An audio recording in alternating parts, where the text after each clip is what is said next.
Selamat pagi anak-anak. Kita hari ini akan membahas materi lanjutan mengenai humans and environment. Topik yang akan kita bahas pada hari ini adalah tentang polusi. Salah satu gas yang menyebabkan polusi pada udara adalah CO2 atau karbon dioksida. CO2 ini didapat dari mana saja? Yang pertama, bisa dari pembakaran bahan bakar fosil, industri, pabrik-pabrik, kemudian pembakaran limbah sampah-sampah domestik, dan semuanya ini menyebabkan gas rumah kaca. Dan efeknya disebut efek gas rumah kaca atau greenhouse effect. Greenhouse effect sendiri dalam jangka waktu yang lama dan berkepanjangan bisa menyebabkan global warming atau menaiknya temperatur dalam skala global.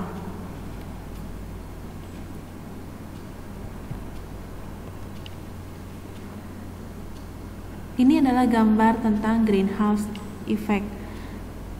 Kita akan mulai dari matahari.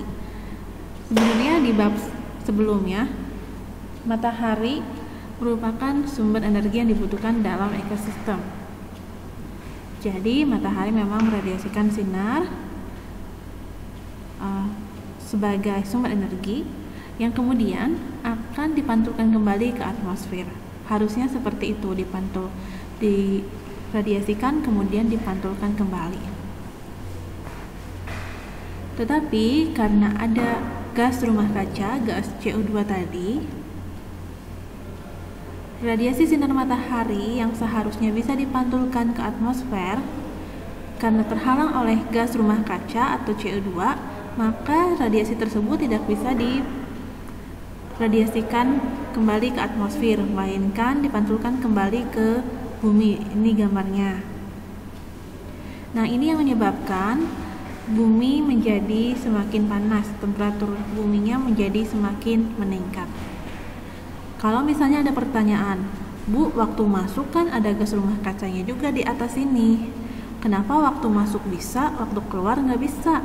Nah, ternyata panjang gelombang sinar matahari waktu masuk dan keluar itu berbeda. Jadi ketika masuk dia masih bisa menembus gas rumah kaca, tetapi ketika keluar panjang gelombangnya berbeda sehingga tidak bisa menembus gas rumah kaca dan dipantulkan kembali ke bumi.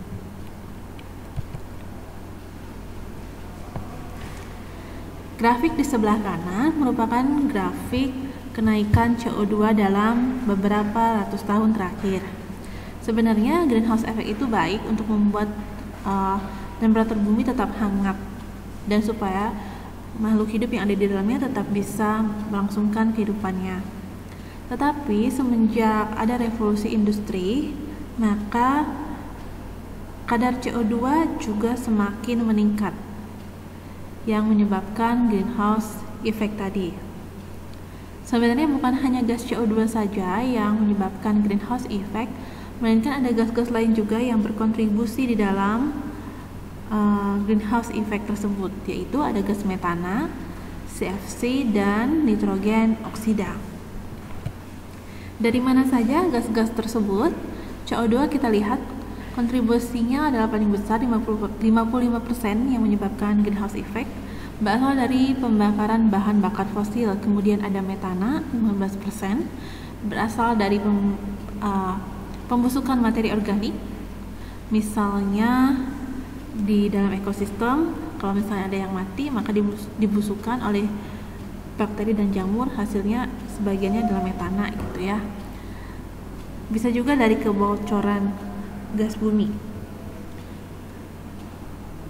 Kemudian yang ketiga ada CFC 24%. Sumbernya dari zat yang digunakan dalam pendingin kulkas dan AC. Nitrogen oksida 6%, berasal dari pupuk pembakaran bahan bakar.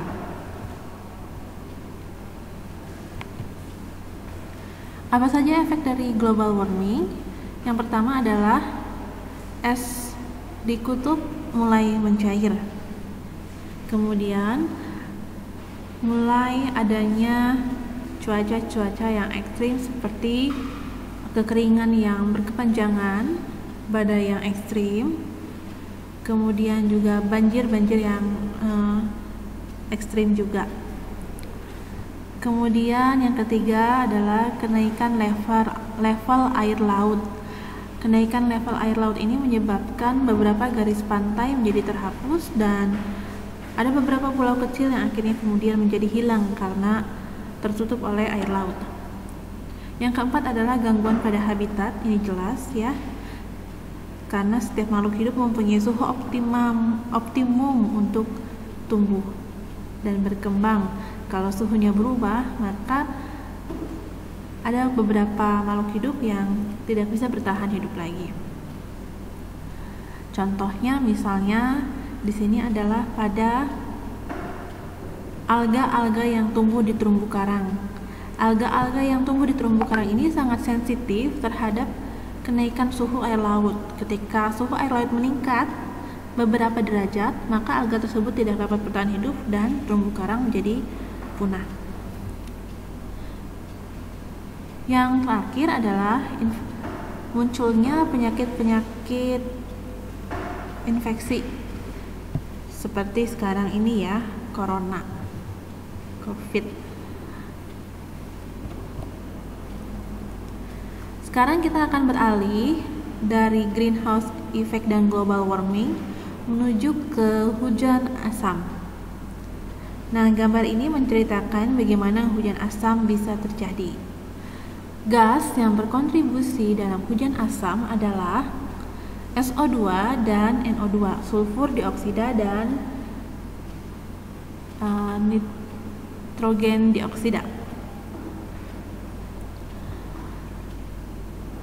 SO2 dan NO2 berasal dari pembakaran bahan bakar fosil, kemudian juga bisa berasal dari pembakaran batu bara dan minyak di pembangkit tenaga listrik, dari pabrik-pabrik, juga dari limbah-limbah domestik.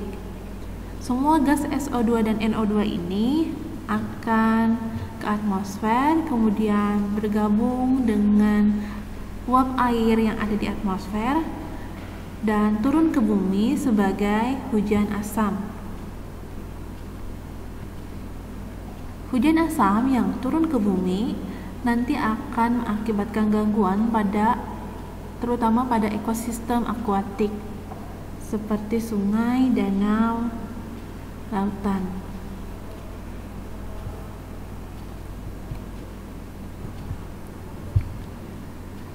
Berikut adalah gambaran dari reaksi hujan asam.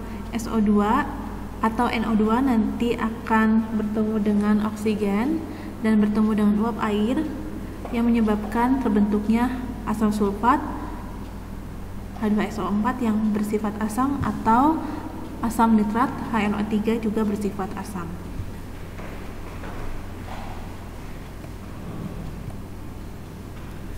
Akibat dari hujan asam yang pertama adalah membahayakan bagi semua makhluk hidup.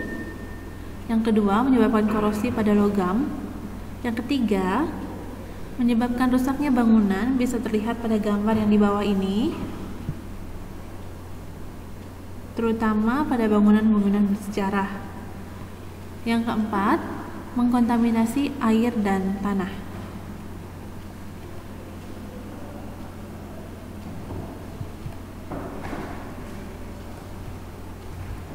Untuk materi selanjutnya tentang nuklir dan efeknya pada lingkungan akan kita bahas pada video berikutnya.